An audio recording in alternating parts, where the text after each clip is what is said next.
নমস্কার, কেমন আছো সবাই? আশা করছি সবাই খুব ভালো আছো। আর আমিও কিন্তু অনেক ভালো আছি। তোমরা যেভাবে ভালোবাসা দিচ্ছ, ভালো না থেকে কি কোথায় যাব বলো? তো দেখো, আজকে আমার একটা নতুন রান্নার ভিডিও নিয়ে এসেছি। তো আমার রান্নার ভিডিওতে তোমাদের সবাইকে জানাই অনেক স্বাগত আর অনেক ভালোবাসা। তো দেখো, আজকে আমি রান্না করব চিংড়ি মাছ দিয়ে আলুর দম। তো সেটা আমি কিভাবে রান্না করব সেটাই তোমাদের সাথে শেয়ার করব। তো চলো, প্রথমে আমি এখানে দেখো চিংড়ি মাছগুলো কেটে ধুয়ে পরিষ্কার করে নুন আর হলুদ মাখিয়েছি। আর এখানে মশলা নিয়েছি সর্ষে, পোস্ত, চিনেবাদাম আর কয়েকটা কাঁচা লঙ্কা। আর আলুগুলো যেভাবে আলু তরকারি রান্না করে সেভাবেই নিয়েছি। আর একটা বড় সাইজের টমেটো কুচি কুচি করে কেটে নিয়েছি। আর একটা বড় সাইজের পেঁয়াজ ছোট ছোট করে কুচি করে কেটে নিয়েছি। ঠিক আছে, তো এখানে আমি কড়াইটা বসিয়ে তেল গরম করে তার মধ্যে এবার আমি কি করব, চিংড়ি মাছগুলোকে ভেজে নেব। ঠিক আছে, চিংড়ি মাছগুলো কিন্তু বেশি ভাজবো না, কারণ চিংড়ি মাছ বেশি ভাজলে শক্ত হয়ে যায়। তো সেই কারণে কিন্তু আমি চিংড়ি মাছগুলোকে হালকা লাল লাল করে একটু ভেজে নেব। ঠিক আছে, তো চিংড়ি মাছগুলো দেখো আমি এখানে হালকা লাল লাল করে ভেজে নিচ্ছি। তো তোমরা এই রান্নাটা কে কে করেছো সেটা অবশ্যই কিন্তু কমেন্ট করে জানাবে। আর কারা করোনি সেটাও কিন্তু অবশ্যই কমেন্ট করে জানাবে। আর পুরো রান্নাটা দেখবে কেমন হয়েছে। আর তোমাদের যদি চিংড়ি মাছ দিয়ে আলুর তরকারি রান্না করা অন্য কোনো রেসিপি থাকে সেটাও কিন্তু অবশ্যই তোমরা শেয়ার করতে পারো।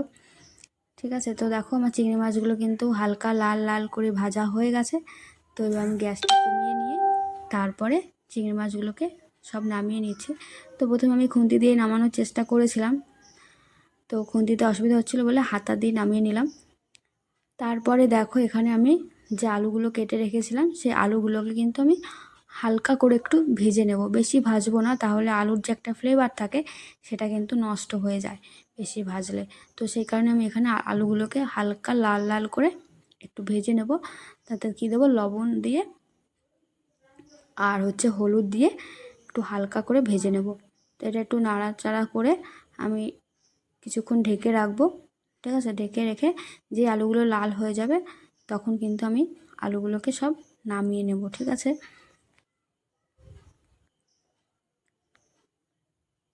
তো এবার আমি ঢাকা দিয়ে দিচ্ছি।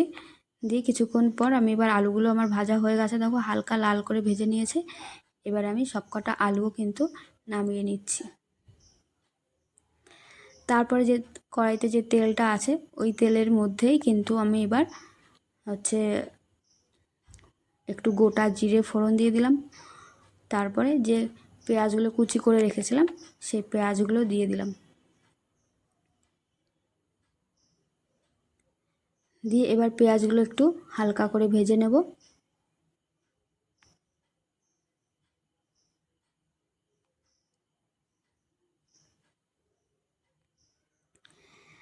পেঁয়াজগুলো একটু লাল লাল করে ভেজে নিয়ে টমেটোটাও দিয়ে দিয়েছি। তো এবার টমেটোটা একটুখানি কিছুক্ষণ নাড়াচাড়া করে তার মধ্যে আমি এবার মশলাগুলো অ্যাড করব। কি কি মশলা দেব? তো প্রথমে দিয়ে দিচ্ছি লবণ। লবণ দিয়েছি, দিয়ে তারপরে হলুদ দিয়ে দিলাম।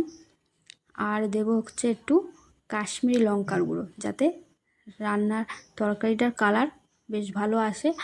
আর একটু দিয়ে দেবো গোলমরিচের গুঁড়ো, এতে তরকারির ফ্লেভারটা বেশ সুন্দর আসে সেই কারণে। ঠিক আছে, তো এবার আমি সব কিছু দিয়ে একটু নাড়াচাড়া করে নিলাম।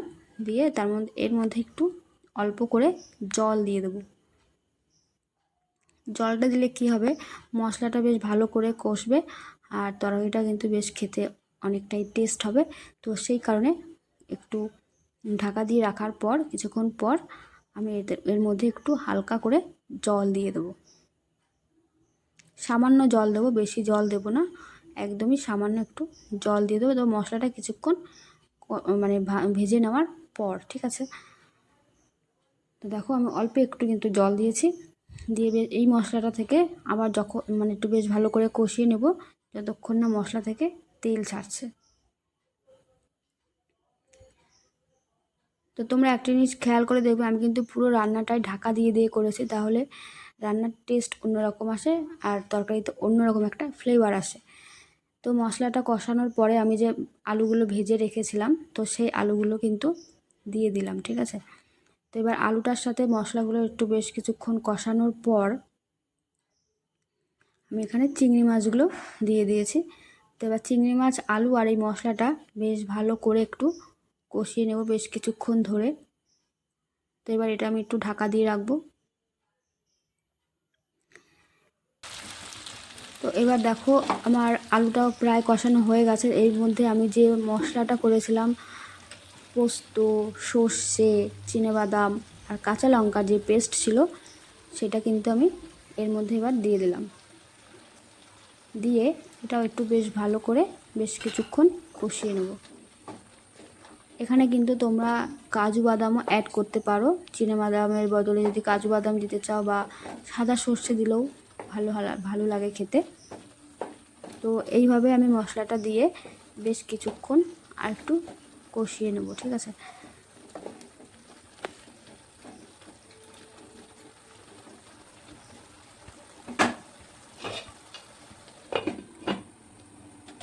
তো ঢাকা দিয়ে আমি কিন্তু আঁচ কমিয়ে দিয়ে, যখনই আমি ঢাকা দিচ্ছি কিন্তু আঁচটা কমিয়ে কমিয়ে ঢাকাটা দিচ্ছি, দিলে তাহলে মশলাটা বেশ ভালো করে কষবে।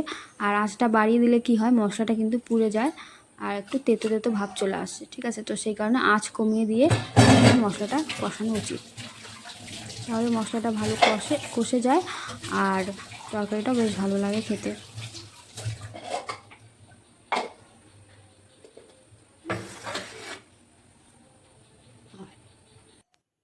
তো দেখো এবার আমি এবার ঢাকনাটা তুলে আরেকবার একটু নাড়াচাড়া করে নেব।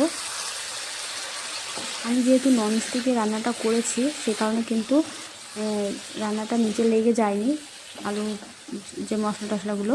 কিন্তু এটা যদি এমনি যে কড়াইগুলো হয়, ওই কড়াইতে রান্না করলে কিন্তু নিচে লেগে যাওয়ার ভয় থাকে। তাই বেশ কিছুক্ষণ পর পর একটু নাড়াচাড়া করতে হবে, নাহলে কিন্তু নিচে লেগে যাওয়ার ভয় থাকে, ঠিক আছে। তো দেখো মশলাটা দিয়ে আলুটা দিয়ে আমার বেশ কষানো হয়ে গেছে আর একটা বেশ সুন্দর স্মেল ছাড়ছে, বেশ ভালো লাগছে। তো আমি এটা আরও কিছুক্ষণ একটু কষিয়ে নেব। তো কষিয়ে নেওয়ার পর দেখো এখানে কিন্তু আমার আলুটা বেশ ভালো করে কষানো হয়ে গেছে। তো এবার আমি আঁচটাও কিন্তু বাড়িয়ে দিয়েছি, দিয়ে এবার আমি এর মধ্যে জল অ্যাড করে দেব। দেখো আমি এখানে যে বাটি ধোয়া জলটা কিন্তু এর মধ্যে এবার আমি দিয়ে দিলাম। তো এতক্ষণ আলুটা যেহেতু কষিয়েছিলাম, তো বেশ কিছুক্ষণ ধরেই, আর যেহেতু হচ্ছে আলুটা কিন্তু অনেকক্ষণ ধরে যেহেতু কষাচ্ছি বা ভাজাও আছে, তো সে কারণে কিন্তু আলুটা অনেকটাই সেদ্ধ হয়ে আছে। তো তারপরেও যেহেতু আমি আজকে আর কিছুই রান্না করিনি, শুধু এটাই রান্না করেছিলাম, তো সেই কারণে আমি এখানে আরেকটু জল দিয়ে বেশ কিছুক্ষণ ধরে আলুটা ফুটিয়ে নিলাম, ঠিক আছে। তো দেখো আমার রান্না প্রায় হয়ে এসেছে। এবার নামানোর আগে আমি এর মধ্যে কিন্তু দিয়ে দিয়েছি গরম মশলার গুঁড়ো আর সামান্য একটুখানি ঘি। তো আজকে আমার রান্নাটা তোমাদের কেমন লাগলো তোমরা কিন্তু অবশ্যই জানাবে। ভালো লাগলে অবশ্যই লাইক কমেন্ট করবে, পাশে থাকবে। দেখা হচ্ছে একটা নতুন ভিডিওতে। টাটা সবাইকে।